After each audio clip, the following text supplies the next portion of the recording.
जय Hind and hello guys, स्वागत है आपका आपके अपने YouTube चैनल ज्ञानदेव होस्ट में। और इस वीडियो में मैं आपको बताने वाला हूं हरियाणा स्टाफ सिलेक्शन कमीशन यानी कि HSSC CET group C online form 2025 के बारे में। गाइस मैं आपको बता दूं कि वैसे तो मैं इसके फॉर्म फिलअप की वीडियो ऑलरेडी बना चुका हूं, बट मैं देख रहा हूं कि आप काफ़ी सारी प्रॉब्लम फेस कर रहे हैं और आपके अलग अलग सवाल है, तो ऐसे में आपको कमेंट के माध्यम से एक एक करके आंसर करना पॉसिबल नहीं हो पाता। और अगर वहाँ पर आपको आंसर दिया भी जाए तो आप जानकारी अच्छे से नहीं समझ पाते, आपके मन में कोई ना कोई डाउट रह ही जाता है। इसलिए स्पेशल वीडियो आपके लिए बनाई जा रही है, जहां पर आपको वीडियो को देखने के साथ साथ में सुनना भी है। मैं आपको कौन से स्टेप पर क्या जानकारी एक्सप्लेन कर रहा हूं, ताकि आपको आंसर मिल सके और आप अपने फॉर्म को बिना किसी मिस्टेक के भर सके। तो चलिए शुरू करते हैं। अगर आपने अभी तक वीडियो को लाइक शेयर न किया हो तो कर देना और चैनल को जरूर सब्सक्राइब कर लेना। फिर जो लिंक मैंने वीडियो के डिस्क्रिप्शन में दिया है आप ओपन करिएगा, आपके सामने इस फॉर्म की इंफॉर्मेशन आ जाएगी, जहां पर जानने को मिलेगा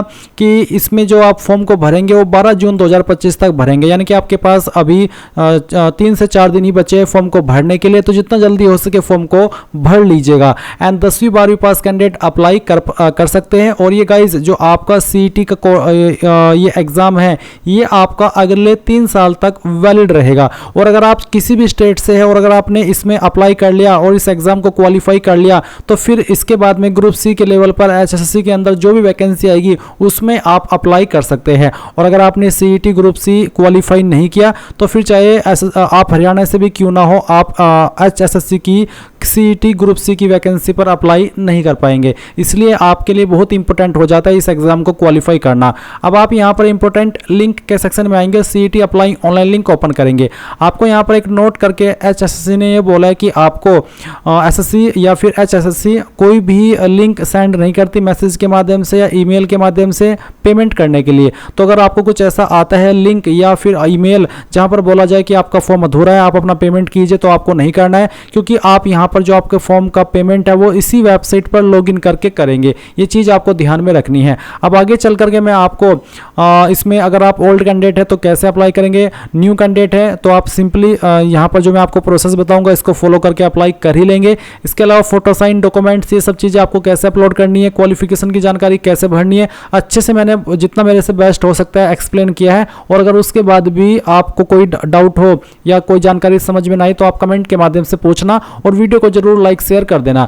अब आप यहाँ पर जैसे ही आएंगे, अगर आप ऑलरेडी इसमें रजिस्ट्रेशन कर चुके हैं इसी साल, तो आप यहाँ पर एग्जिस्टिंग यूजर लॉगिन के ऊपर क्लिक करके लॉगिन करके अपने फॉर्म का स्टेटस चेक कर सकते हैं। पर अगर अभी तक आपने अप्लाई किया ही नहीं तो आप यहाँ पर न्यू यूजर रजिस्ट्रेशन इसके ऊपर क्लिक करेंगे। अब इसके ऊपर क्लिक करने के बाद इस तरह का इंटरफेस आएगा। यहाँ पर आपको सभी इंस्ट्रक्शंस को चेक करते हुए नीचे की तरफ आना है, डिक्लेरेशन के नीचे टिक कर देना है और उसके बाद accept and proceed to register इसके ऊपर क्लिक करना है।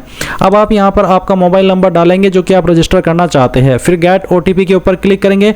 आपके उस नंबर के ऊपर OTP जाएगा जो कि आपको यहाँ पर डाल करके वेरीफाई करना है। सेम वे में आप ईमेल ID डालेंगे, गेट OTP करेंगे, ईमेल के ऊपर OTP जाएगा, यहाँ पर डाल करके वेरीफाई कर देंगे। फिर आप एक पासवर्ड बनाएंगे। पासवर्ड आपका कैसा हो उसका एग्जाम्पल आप यहाँ पर देख लीजिए। पासवर्ड के अंदर इंग्लिश का कैपिटल लेटर, एक स्मॉल लेटर, 8 से 16 कैरेक्टर के बीच में लेंथ आपको रखनी होगी और एक स्पेशल कैरेक्टर आप यूज करेंगे, 7 ही डिजिट। कुछ इस तरह का पासवर्ड आपको बनाना है, मैंने आपको डेमो दे करके दिखा दिया है। और उसके बाद उस पासवर्ड को दोबारा डाल करके वेरीफाई करना है एंड देन ये कैप्चा कोड डाल करके सभी जानकारी चेक करते हुए रजिस्टर एंड प्रोसीड इसके ऊपर क्लिक करेंगे। अब गाइज आपने जो इन्फॉर्मेशन भरी है, जैसे कि आपका नंबर और आपकी ईमेल वो यहाँ पर आपके सामने है, ये जानकारी अच्छे से चेक कर लीजिएगा क्योंकि बाद में एडिट का मौका नहीं मिलेगा। और जब आपको लगे कि हाँ इन्फॉर्मेशन सही है तो आप यस कर देना और यस करने के बाद में जो आपका रजिस्ट्रेशन है वो कंप्लीट हो जाएगा और आपके सामने कुछ ऐसा इंटरफेस आ जाएगा।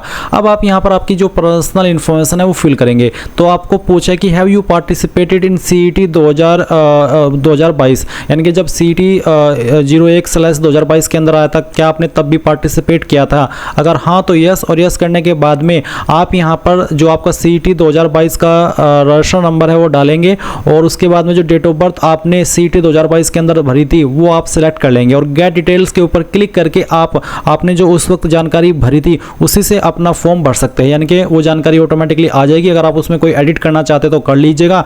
और अगर आपने पहले CET दिया था और आप अपना रजिस्ट्रेशन नंबर भूल चुके हैं तो आप forgot previous CET registration ID इसके ऊपर क्लिक करके उसको फॉरगॉट भी कर सकते हैं। पर अगर आपने नहीं दिया था तो आप नो कर दीजिएगा। नो करने के बाद आप यहाँ पर आपका फुल नेम एंटर करेंगे। पूरा नाम आप यहाँ पर जो आप एंटर कर रहे हैं आपको 10th के सर्टिफिकेट के अकॉर्डिंग फिल करना है। फिर यहाँ पर आता है date of birth as per matriculation, यानी कि 10th के सर्टिफिकेट के अकॉर्डिंग आपको आपकी डेट ऑफ बर्थ यहाँ पर सिलेक्ट करनी है। अब आप यहाँ पर देखेंगे फादर नेम, तो आपको आपके पिताजी का नाम एंटर करना है। ये भी नाम आप 10th के सर्टिफिकेट के अकॉर्डिंग एंटर करिएगा और फिर जो आपकी माताजी है उनका नाम भी आपको यहाँ पर डाल देना है। फिर आप देखेंगे आधार नंबर, आपको आपका आधार नंबर डालना है, उसको दोबारा डाल करके वेरीफाई करना है। साथ ही साथ आप आधार की फाइल यहाँ पर अपलोड भी करेंगे जिसका साइज 20 से 200 KB के बीच में रखा है और फॉर्मेट JPEG, JPG और PDF, यानी कि इनमें से कोई भी चल जाएगा। तो आप चूज फाइल के ऊपर क्लिक कीजिएगा और जहाँ पर भी आपकी आधार की फाइल है वो सिलेक्ट कीजिएगा और उसके बाद में आपको यहाँ पर उसको अपलोड करना है। चलिए मैं आपको यहाँ पर दिखाता हूँ अपलोड करके। मैं एक यहाँ पर रैंडम ID आपको अपलोड करके दिखा रहा हूँ। तो मैंने ये ID सेलेक्ट की, उसके बाद में आप यहाँ पर इसको ओपन करेंगे, आपकी फाइल यहाँ पर इस तरह से आ जाएगी। उसके बाद आप देखेंगे जेंडर, तो आपको आपका जेंडर सेलेक्ट कर लेना है और उसके बाद है आइडेंटिफिकेशन मार्क। उसके पहले आप देखेंगे मैरिटल स्टेटस, तो मैरिड हो या अनमैरिड वो आपको सेलेक्ट करना होगा। फिर है आइडेंटिफिकेशन मार्क फर्स्ट, आपकी बॉडी के ऊपर वो निशान जिससे आपकी बॉडी की पहचान होती है। ये मार्क आपकी बॉडी के ऊपर कहीं पर भी हो सकता है, जहाँ पर भी है वही आप लिख दीजिएगा। और अगर आपकी बॉडी के ऊपर एक और मार्क है, 2 मार्क है तो आप लिख दीजिए, नहीं है तो आप खाली छोड़ दीजिए। फिर आप सेव एंड नेक्स्ट के ऊपर क्लिक करेंगे। अब गाइज आपके सामने यहाँ पर एड्रेस की इन्फॉर्मेशन आ चुकी है। तो आप एक तरफ देख सकते हैं कोरेस्पोंडेंस एड्रेस और नीचे है आपका परमानेंट एड्रेस। कोरेस्पोंडेंस एड्रेस का मतलब होता है प्रेजेंट एड्रेस। तो जो भी प्रेजेंट एड्रेस है वो आप यहाँ पर house number, street, colony name इसके अंदर डाल देंगे। स्टेट आपकी जो भी है वो आपको सेलेक्ट कर लेनी है। डिस्ट्रिक्ट आपकी जो भी है वो डिस्ट्रिक्ट सेलेक्ट कर लेंगे। आपका सिटी सेक्टर क्या है वो आपको यहाँ पर डाल देना है एंड देन पोस्ट ऑफिस भी आपको भर देना है और फिर जो आपका पिन कोड है वो आपको यहाँ पर डाल देना है। नीचे एक सवाल है कि इस permanent address is same as correspondence address then select yes, यानी कि अगर आपका प्रेजेंट एड्रेस और परमानेंट एड्रेस सेम है तो यस कर देना, अगर सेम नहीं है तो नो करके अलग से अपना परमानेंट एड्रेस भरिएगा और सेव एंड नेक्स्ट के ऊपर क्लिक कीजिएगा। अब गाइज आप यहाँ पर देखेंगे कैटेगरी इन्फॉर्मेशन, तो आपसे सवाल पूछा है are you a domicile bonafide resident of Haryana, यानी कि क्या आप हरियाणा के स्थायी निवासी, आपके पास निवास प्रमाण पत्र है, अगर है तो यस, और यस करने पर आपको सर्टिफिकेट नंबर देना होगा आपके निवास प्रमाण पत्र का। सर्टिफिकेट किस डेट में इशू हुआ है वो डेट भी आपको सिलेक्ट करनी होगी और कौन सी अथॉरिटी के द्वारा सर्टिफिकेट जारी हुआ है वो अथॉरिटी भी आपको यहाँ पर लिखनी है। आपको आपका सर्टिफिकेट चेक करना होगा और उस पर आपको जहाँ पर सक्षम अधिकारी लिखा हुआ होता है और उसके बाद में जिस भी पोस्ट का नाम लिखा होता है वही आपको यहाँ पर लिख देना है। साथ ही साथ आप सर्टिफिकेट को यहाँ पर अपलोड भी करेंगे। साइज 20 से 200 KB के बीच में और फॉर्मेट JPEG, JPG या फिर PDF का रखा है। अब आती है कैटेगरी। अगर आप हरियाणा से है तो जो अभी आपकी हरियाणा के अंदर कास्ट कैटेगरी है वो आपको यहाँ पर सिलेक्ट कर लेनी है। जैसे कि अगर backward class non creamy layer या फिर आपका backward class B non creamy layer या AWS डिप्रीव्ड शेड्यूल्ड कास्ट, तो जो भी है वो आपको बताना होगा। जैसे कि मैंने डेमो के लिए कास्ट सेलेक्ट की है। अब आता है कैटेगरी सर्टिफिकेट नंबर, तो कैटेगरी सर्टिफिकेट नंबर देंगे, उसकी इशू डेट देंगे और वो किसके द्वारा जारी हुआ है वो अथॉरिटी का नाम आपको यहाँ पर लिखना है। आपको सर्टिफिकेट चेक करना है, जहाँ पर सक्षम अधिकारी लिखा होता है वहीं पर आपको स्लैश के बाद में देखने को मिल जाता है कि किसके द्वारा ये जारी हुआ है। फिर उसको अपलोड भी कर देंगे। फिर कुछ और सवाल है जिनके आंसर आपको करने हैं, जैसे कि have you work or are you presently working on ad hoc contract work charge daily wages basis in any department board corporation of Haryana government. Basically क्या आप अभी काम कर रहे हैं या फिर आपने किया है department board corporation of Haryana government के अंदर, अगर हाँ तो यस, नहीं तो आप नो करेंगे। फिर क्या आप एक्स सर्विसमैन हैं या फिर आपकी फैमिली में से कोई जॉब में था, अगर हाँ तो यस, नहीं तो आपको नो करना है। क्या आप एक डिपेंडेंट ऑफ फ्रीडम फाइटर, यानी कि जो फ्रीडम फाइटर थे, स्वतंत्रता सेनानी थे, उसके आश्रित अगर आप हैं तो यस, नहीं तो आपको नो करना है। फिर क्या आप विकलांग है, अगर है तो यस, नहीं तो यहाँ पर भी आप नो करेंगे। Are you an eligible sports person, यानी कि क्या आप एक एलिजिबल स्पोर्ट्स पर्सन है, ESP है तो यस, नहीं तो आप नो कर देना। क्या आपके ऊपर कभी कोई FIR दर्ज हुई है तो आपको बताना है कंप्लेंट थी या फिर FIR, अगर कुछ भी नहीं तो आप नो कर दीजिए और फिर सेव एंड नेक्स्ट के ऊपर क्लिक कीजिए। अब गाइज आपके सामने यहाँ पर एजुकेशन का सेक्शन आ चुका है। तो आपको यहाँ पर कुछ ऑप्शन दिए जैसे कि प्लीज सिलेक्ट योर 12th और इक्विवेलेंट क्वालिफिकेशन स्टेटस। तो जो आपकी 12वीं है वो आपने कंप्लीट कर लिया तो यहाँ पर टिक करेंगे। 12th क्लास अभी आप कर रहे हैं 2025 के अंदर तो आप ये ऑप्शन टिक करेंगे, या फिर 12th या फिर उसके बराबर की कोई योग्यता आपने कंप्लीट की है तो आप इसके ऊपर टिक करेंगे। कोई एडिशनल क्वालिफिकेशन कंप्लीट किया तो आप यहाँ पर टिक करेंगे। तो अगर आप 12वीं की जानकारी देना चाहते हैं, आपकी 12वीं कंप्लीट हो चुकी है तो पहले ऑप्शन, 12वीं कर रहे हैं तो सेकंड ऑप्शन। फिर उसके बाद आप यहाँ पर देखेंगे कि आपको जानकारी देनी है अपनी क्वालिफिकेशन की। तो सबसे पहले आपको यहाँ पर इसमें 10th सेलेक्ट कर लेना है। अगर आपने 10th विद हिंदी की है या फिर विद संस्कृत की है तो आप सेलेक्ट करेंगे। जैसे कि मेरी 10वीं हिंदी के साथ में थी, हिंदी मेरे पास सब्जेक्ट था 10वीं में, तो मैंने इसको सेलेक्ट कर लिया। अब आपको बताना है कि आपने इनमें से किस बोर्ड के द्वारा आपकी 10वीं की है। यहाँ पर काफ़ी सारे बोर्ड आपको देखने को मिल रहे हैं, तो जो भी आपका बोर्ड है वो आप यहाँ पर सिलेक्ट कर लेना। उसके बाद में किस ईयर के अंदर आपने पास की थी वो साल आप यहाँ पर सिलेक्ट कर लेंगे। आपका 10वीं का रोल नंबर क्या था वो आप यहाँ पर डाल देंगे, परसेंटेज आपकी कितनी थी वो आप यहाँ पर डालेंगे, और फिर आपको आपका सर्टिफिकेट भी अपलोड करना है 10वीं का। तो आप यहाँ पर चूज फाइल के ऊपर क्लिक करके आपका 10वीं का सर्टिफिकेट अपलोड करेंगे। बट गाइज यहाँ पर जो सर्टिफिकेट आपको अपलोड करना है इसका फॉर्मेट PDF का रखा है। अगर आपके सर्टिफिकेट में एक से ज़्यादा फाइल है तो आप उनको कैसे PDF के अंदर कन्वर्ट करके अपलोड करेंगे वो जान लीजिए। आपको गूगल के अंदर आना है और सर्च करना है इमेज टू PDF। ये जो पहली वेबसाइट आएगी ये आपको ओपन कर लेनी है, और उसके बाद में यहाँ पर सिलेक्ट JPG इमेज के ऊपर क्लिक करके जो आपका 10वीं का सर्टिफिकेट है या फिर जो भी आपके डॉक्यूमेंट सर्टिफिकेट है वो आपको यहाँ पर सिलेक्ट करना होगा। अगर आपके सर्टिफिकेट में इमेज एक से ज़्यादा है तो जो भी है वो आप सिलेक्ट कर लेना, ओपन करना, और उसके बाद कन्वर्ट PDF इसके ऊपर क्लिक करके डाउनलोड PDF करना। आपकी फाइल डाउनलोड हो जाएगी, और फिर आप यहाँ पर चूज फाइल के ऊपर क्लिक करके उसको फाइल को सिलेक्ट करेंगे, एंड जैसे आप प्रिंट के ऊपर क्लिक करेंगे तो आपके सामने आपके सर्टिफिकेट का प्रीव्यू आ जाएगा। अब आप यहाँ पर आपका जो नाम है वो अगेन एंटर करेंगे 10th के सर्टिफिकेट के अकॉर्डिंग, और फिर यहाँ पर जो आपकी डेट ऑफ बर्थ है वो भी आपको 10th के सर्टिफिकेट के अकॉर्डिंग अगेन सिलेक्ट कर लेनी है। इसके बाद में आप यहाँ पर देखेंगे 12th कंप्लीटेड, यानी कि मैंने 12th कंप्लीटेड का ऑप्शन सेलेक्ट किया था तो मेरे सामने यहाँ पर ये वाला इस तरह से आ रहा है। अब आपको आपका स्ट्रीम सेलेक्ट कर लेना है इनमें से जो भी है, जैसे कि 12th विद एग्रीकल्चर या फिर आपकी 12th विद आर्किटेक्चर, इसके अलावा any stream, arts, commerce, non medical, science, तो जो भी है वो आप सिलेक्ट कर लेना।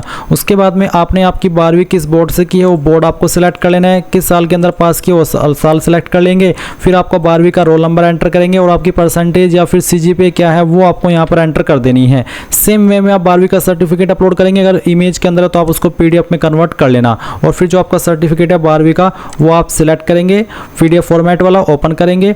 ओपन करने के बाद में यहाँ पर इस तरह से आपकी फाइल नेम आ जाएगी। फिर आप यहाँ पर नीचे देखेंगे अदर सर्टिफिकेट इफ एनी, अगर कोई अन्य आपके पास सर्टिफिकेट है तो आप यहाँ पर उसका ड्यूरेशन सिलेक्ट कर लेंगे, और उसके बाद में बताएंगे कि कैसा है, ITI, डिप्लोमा या फिर अदर। उसके बाद में स्ट्रीम, फिर यहाँ पर आपके बोर्ड का नाम या फिर कॉलेज का नाम, उसके बाद में पासिंग ईयर, और फिर यहाँ पर आपका रोल नंबर और आपकी परसेंटेज, ये सब दे देनी है। बट इसमें अप्लाई करने के लिए कंपलसरी रूप में 12वीं ही मांगी है, तो आप अगर अन्य क्वालिफिकेशन नहीं भी भरते तो भी कोई इशू नहीं होगा। अब आप सेव एंड नेक्स्ट के ऊपर क्लिक करिएगा। अब गाइज आपके सामने यहाँ पर अपलोड का सेक्शन आएगा, जहाँ पर आपको आपका फोटो अपलोड करना है। फोटो का साइज 20 से 100 KB के बीच में, फॉर्मेट JPEG या फिर JPG का चल जाएगा। फोटो आपका 6 महीने से पुराना नहीं होना चाहिए, और जो आपको डायमेंशन प्रिफेयर किए गए हैं फोटो के वो भी आप यहाँ पर देख सकते हैं। तो आप यहाँ पर फोटो अपलोड करेंगे, इसके लिए आपको चूज फाइल के ऊपर क्लिक करना है, और जहाँ पर भी आपकी फोटो फाइल है वो आपको सिलेक्ट कर लेनी है। फोटो फाइल सिलेक्ट करने के बाद में यहाँ पर इसको आप ओपन करेंगे, आपकी फाइल इस तरह से आ जाएगी। फिर आप आपका सिग्नेचर अपलोड करेंगे, इसका साइज भी 20 से 100 KB के बीच में रखा है, तो जहाँ पर भी सिग्नेचर की फाइल है वो आपको यहाँ पर सिलेक्ट कर लेनी है, और उसके बाद में ओपन करना है, आपका सिग्नेचर यहाँ पर आ जाएगा। उसके बाद upload undertaking as per annexure 7। अब ये अंडरटेकिंग क्या है, अनेक्सर 7 के अकॉर्डिंग वो आपको यहाँ पर बेसिकली है क्या, तो आप क्लिक है टू डाउनलोड अनेक्सर 7, इसके ऊपर क्लिक करिएगा तो आपके सामने अनेक्सर इस तरह से डाउनलोड हो जाएगा। अब आपको यहाँ पर इसमें आपका नाम लिखना है, son of, daughter of, wife of, यहाँ पर यानी कि आपके पिता का, आपके फादर का या फिर आपके हस्बैंड का, ये जो नाम है वो यहाँ पर दीजिएगा। RO के सामने रेसिडेंट ऑफ, आपको आपका एड्रेस लिखना है। फिर आप नीचे देखेंगे below information to be additionally provided only by the candidates who have registered for the CET 2022, यानी कि जो नीचे की इन्फॉर्मेशन है वो उन्हीं को भरनी है जिन्होंने CET 2022 भी दिया था। उनको यहाँ पर date I was allotted register number, यानी कि 2022 का जो CET नंबर है वो आप दे देंगे। अगर आप यहाँ पर फ्रेशर है यानी कि पहली बार फॉर्म को भर रहे हैं तो फिर आप ये खाली छोड़ेंगे, यहाँ पर डेट आप डालेंगे किस डेट में आपने ये फॉर्म भरा है या फिर ये सर्टिफिकेट आपने स्कैन किया है, और यहाँ पर आपको आपके सिग्नेचर कर देने हैं। उसके बाद में आप फॉर्म के ऊपर आएंगे और आपको यहाँ पर चूज फाइल के ऊपर क्लिक करके इस फाइल को दोबारा से अपलोड करना है, और इसका फॉर्मेट आपका JPEG या फिर JPG यानी कि PDF का नहीं बल्कि इमेज का रखा है, तो आप यहाँ पर फाइल सेलेक्ट कर लेंगे। तो मैं यहाँ पर ये फाइल सेलेक्ट कर लेता हूँ, इसको ओपन करता हूँ। ओपन करने के बाद में यहाँ पर बोला है कि फाइल साइज एक्सीड 200 KB, यानी कि आपकी फाइल का साइज अगर ज़्यादा हो रहा है तो वो अपलोड नहीं होगा। इसलिए अगर आपको लग रहा है कि मेरे फाइल का साइज ज़्यादा हो गया या फिर कम हो गया है तो आप उसको कैसे कम या ज़्यादा करेंगे वो जान लीजिए। आप गूगल के अंदर सर्च करेंगे, अगर आपका फोटो फाइल साइज का कम है और आपको बढ़ाना है तो आप सर्च कीजिएगा इंक्रीज इमेज साइज, अगर ज़्यादा है और कम करना है तो आपको डिक्रीज इमेज साइज, ये आपको यहाँ पर सर्च करना है। तो आप यहाँ पर ये सर्च करेंगे, उसके बाद में आपको यहाँ पर ये जो reduce image size PI7 image tool है ये ओपन कर लेनी है। सबसे बेस्ट वेबसाइट है ये चीज़ करने के लिए। सिलेक्ट JPG इमेज के ऊपर क्लिक करेंगे और जो आपकी फ़ाइल है वो आपको सिलेक्ट करनी है, ओपन कर लेना है। ओपन करने के बाद में जो आपको साइज़ दिया है उस साइज़ के अंदर इसको बनाना है। तो चलिए मैं यहाँ पर इसको 180 KB कर लेता हूँ, क्योंकि मैं नहीं चाहता कि क्वालिटी भी लूज हो। तो अब यहाँ पर आप रिड्यूस साइज इसके ऊपर क्लिक करेंगे और उसके बाद में फ़ाइल आपकी तैयार होगी। आप डाउनलोड के ऊपर क्लिक करिएगा और ये फाइल आपकी डाउनलोड हो जाएगी। फिर आप यहाँ पर आपके फॉर्म के ऊपर आइए, चूज फाइल के ऊपर क्लिक कीजिए। जो फाइल अभी आपने यहाँ पर कन्वर्ट की है उसको सिलेक्ट कर लीजिए, इस तरह से वो आएगी। यहाँ पर टिक कीजिए और सबमिट कर दीजिए। सबमिट करने के बाद में यहाँ पर गाइज आपने जो भी जानकारी शुरू से लेकर अभी तक भरी है वो आपके सामने होगी। सभी जानकारी आप चेक कर लेंगे और नीचे की तरफ यहाँ पर आकर के आप देखेंगे have you filled the form by yourself, यानी कि ये फॉर्म है जो आपने अभी भरा है वो क्या आपने खुद से भरा है या फिर आपने भरवाया है। अगर आपने साइबर कैफे में भरवाया तो आप नो करिएगा, अगर आप खुद से भर रहे हैं तो यस कर दीजिएगा। यहाँ पर टिक कीजिएगा और सबमिट OTR फॉर्म इसके ऊपर क्लिक कीजिएगा। इसके बाद आप यहाँ पर देखेंगे कि आपका जो OTR है वो हो चुका है। अगर आप यहाँ पर वेरीफाई अपना आधार करना चाहते हैं तो आपको बोला कि verify citizen resources information department private पहचान पत्र, यानी कि दो ऑप्शन है आपके पास, वेरीफाई आधार और वेरीफाई PPP। बोला है आधार नंबर एंड क्लेम 50% डिस्काउंट। अगर आप ये वेरीफाई कर लेंगे तो आपको यहाँ पर 50% का डिस्काउंट मिल जाएगा। तो जो भी आप इसमें माध्यम सेलेक्ट करें वेरिफिकेशन का तो वो सिलेक्ट कीजिए। मैं वेरीफाई आधार के ऊपर क्लिक करता हूँ। उसके बाद में इस तरह का इंटरफेस आएगा आपके सामने। आपका नाम होगा, आपकी डेट ऑफ बर्थ होगी, आपको एक कैप्चा यहाँ पर डालना है और फिर सबमिट कर देना है। गाइज अगर आपकी इन्फॉर्मेशन जो आपने आपका नाम, डेट ऑफ बर्थ और आधार नंबर दिया है वो आधार के अकॉर्डिंग हुई 10वीं में भी और आपके आधार में भी, तो आपका आधार वेरिफिकेशन हो जाएगा और फिर आप इसी इंटरफेस पर आ जाएंगे और आपको यहाँ पर जो फीस का अमाउंट है वो यहाँ पर 250 रुपये देखने को मिल जाएगा, क्योंकि आपको 50% का डिस्काउंट मिल जाएगा। मैंने यहाँ पर डेमो के लिए फॉर्म को भरा है तो मेरी जो आधार है वो वेरिफिकेशन नहीं हुआ, क्योंकि मैंने उसमें डमी इन्फॉर्मेशन भरी है। तो जैसे आपका ये हो जाए आप यहाँ पर टिक करिएगा और कंटिन्यू टू पे इसके ऊपर क्लिक कीजिएगा। उसके बाद में आपको पेमेंट के पेज पर ट्रांसफ़र किया जाएगा। आप आपकी एप्लीकेशन फ़ीस यहाँ पर कंटिन्यू के ऊपर क्लिक करके काफ़ी सारे माध्यम से जमा कर सकते हैं। तो आपको यहाँ पर जो मेन पेज है आपका पेमेंट करने का उसके ऊपर ट्रांसफ़र किया जाएगा। तो ये आपके सामने पेज आ चुका है। आप net banking, debit card, UPI, other bank net banking, other bank debit card, यानी कि इनमें से जिस माध्यम का इस्तेमाल करना चाहिए कर सकते हैं। UPI सिलेक्ट करेंगे तो UPI सिलेक्ट कर लेना। उसके बाद में आप यहाँ पर QR कोड को सिलेक्ट करके कंफर्म कर दीजिएगा। आपके सामने यहाँ पर QR कोड आ जाएगा और जैसे आप फीस जमा कर देंगे आपको इसी वेबसाइट के ऊपर रिडायरेक्ट किया जाएगा जहाँ से आपने फॉर्म फिल करना स्टार्ट किया था और आप अपने फॉर्म का फाइनल प्रिंट आउट ले पाएंगे। अगर प्रिंट नहीं ले पाते, कोई इशू आ जाते, तो फिर आप इंपॉर्टेंट लिंक के सेक्शन में आकर के apply online link again open कर लीजिएगा और जो आपका फॉर्म है वो आप यहाँ पर अगेन उसका जो स्टेटस है वो चेक कर लीजिएगा। एग्जिस्टिंग यूजर लॉगिन के सेक्शन में आकर के रजिस्टर्ड मोबाइल नंबर डाल करके और पासवर्ड डाल करके अपने फॉर्म का स्टेटस भी आप चेक कर सकते हैं और उसको प्रिंट भी कर सकते हैं। सो ये था आपका complete process HSC CET group C online form 2025 का। आई होप आपको जानकारी पसंद आई होगी। Thanks for watching. जय हिंद।